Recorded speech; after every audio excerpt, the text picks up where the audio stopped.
Introduction. An educational tour to Qutb Minar has been organized by Dhruv's school. The history teacher, Lata ma'am, takes the students around and tells them interesting details about the monument. Their attention is diverted by the laughter of some boys from another school.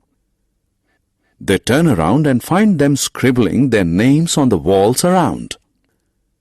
Lata ma'am tells them that such monuments are public property.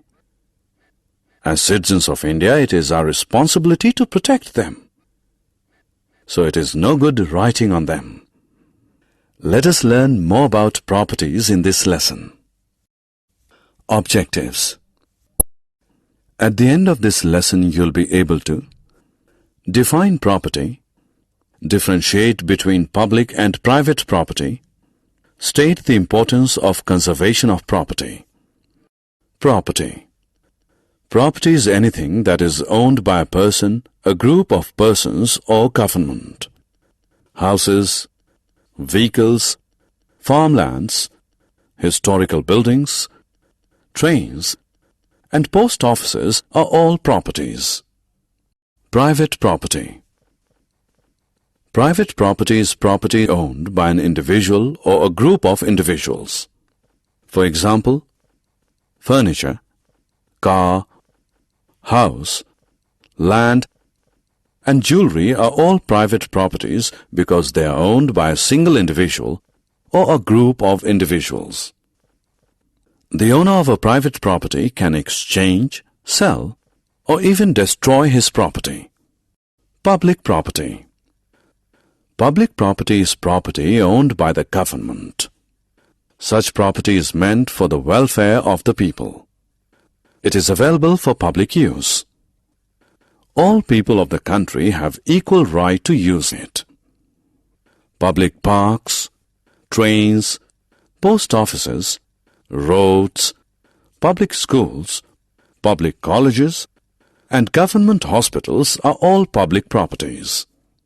Since public property is owned by the government can sell, exchange, or destroy it.